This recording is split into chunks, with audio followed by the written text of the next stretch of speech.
My name is Mark Peterson. I'm 73 years old, and I'm speaking to you from my son's spare bedroom in Dayton, Ohio. Just 6 months ago, I was a millionaire. I had a home, a 50-year marriage to the love of my life, and a secure retirement. Today, I have nothing. I lost it all, $1.2 million, in a single catastrophic crypto trade. But losing the money wasn't the worst part. The true devastation was telling my wife, Sarah, that our entire future was gone. That was the day our life together ended. This isn't a plea for pity. It's a warning. I'm going to walk you through exactly how I was manipulated, how my life was dismantled, because I need you to see how easily the same trap could swallow you whole. My wife, Sarah, and I met when we were 22. We built our life from the ground up in a small suburb of Dayton. I was a high school history teacher and she was a nurse. We weren't flashy people. We drove sensible cars, packed our own lunches, and we always put a little bit away from every single paycheck.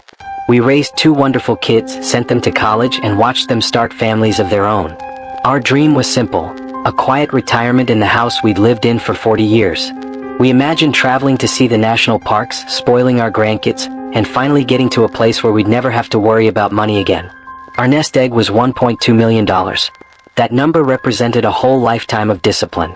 It was every skipped vacation, every extra shift Sarah pulled at the hospital, every summer I spent painting houses instead of relaxing. It was our security, our peace of mind.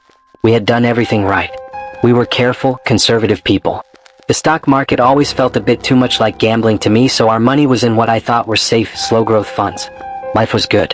It was predictable. And then my phone buzzed. It was a text from a number I didn't recognize.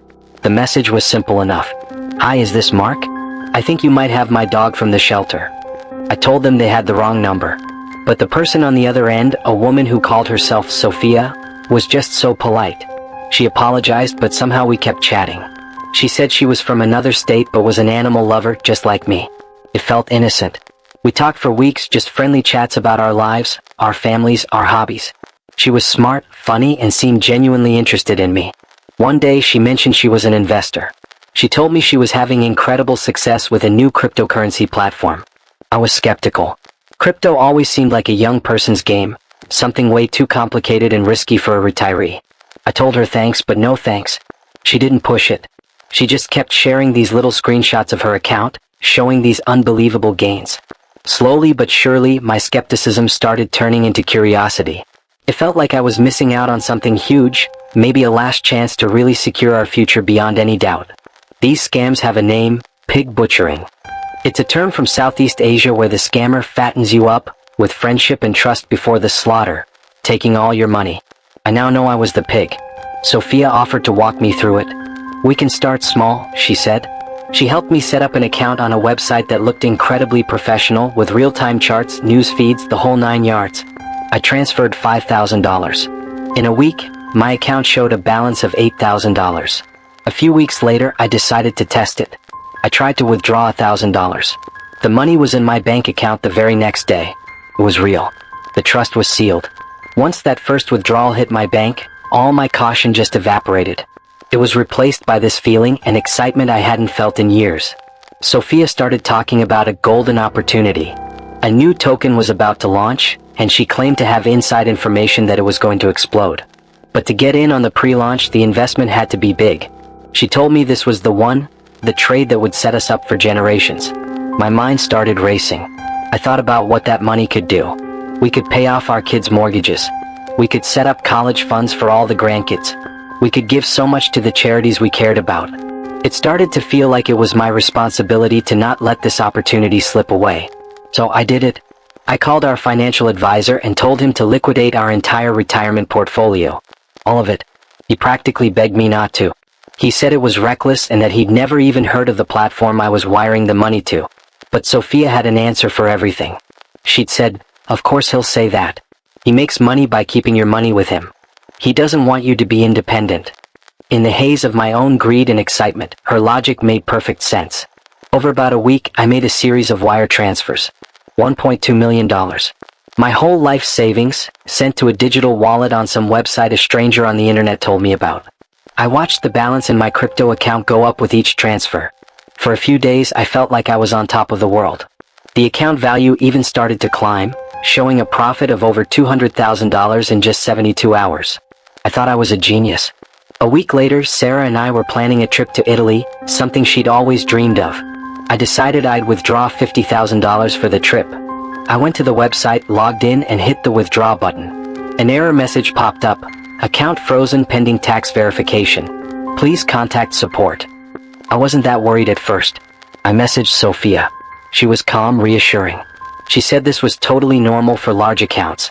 All I had to do was pay a capital gains tax on my profits to unlock the account. The fee was 20% of my supposed gains, about $40,000.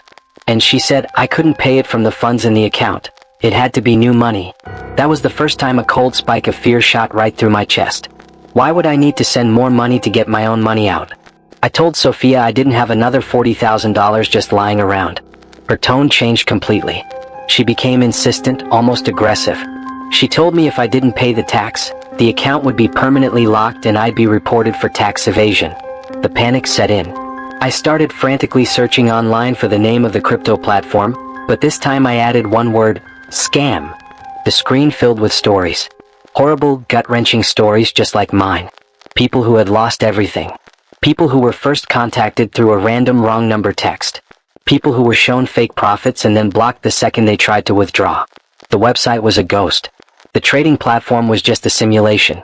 The money was gone the instant I had wired it, laundered through a maze of digital wallets and sent overseas, with almost zero chance of ever getting it back. I just sat there, staring at the screen for what felt like hours. My stomach was in a knot. The feeling wasn't just loss, it was this profound, suffocating shame. How could I have been so stupid? I was a history teacher. I taught lessons on human folly, on greed, on the art of the con. And I had walked right into the oldest trap in the book. That evening, Sarah came into my office holding brochures for the Amalfi Coast.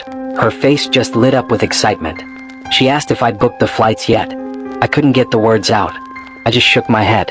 Her smile vanished when she saw the look on my face. What is it? Mark, what's wrong? I had to say the words. The money? Sarah, it's gone.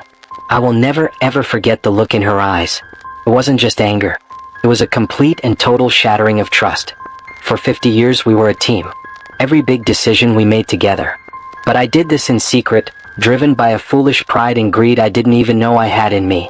The fight that followed was the worst of our lives. It wasn't one fight, it was 100 fights over the next few weeks. She finally looked at me and said, I don't know who you are anymore. The man I married would never have gambled our future away. She was right. I wasn't that man. I was someone else. 2 months after I told her, she packed a suitcase.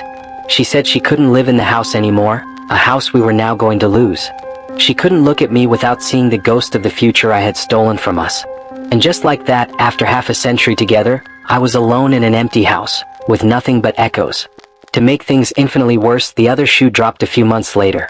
A letter from the IRS. Because I had pulled the $1.2 million from my traditional IRA, it was all considered taxable income for the year. I owed over $300,000 in federal and state taxes on money that had been stolen from me. I had been robbed twice. Once by the scammers and a second time by a tax code that doesn't see a difference between a withdrawal and a theft. So here I am. 73 years old, broke and alone. I'm talking to you from my son's spare bedroom. I will probably spend the rest of my life working some minimum wage job just to survive. The scammers who do this are professionals. They often operate out of industrial scale compounds in Southeast Asia, using victims of human trafficking to run their scripts. Their only job is to exploit your trust and your hidden fears.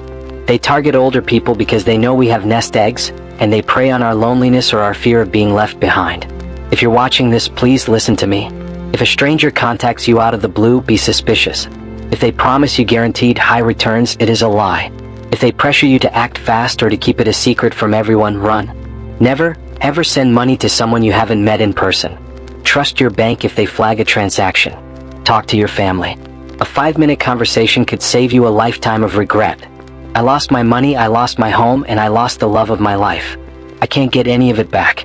But if my humiliating, heartbreaking story can stop just one person from making the same mistake I did, then sharing it will be the only good thing to come out of all this.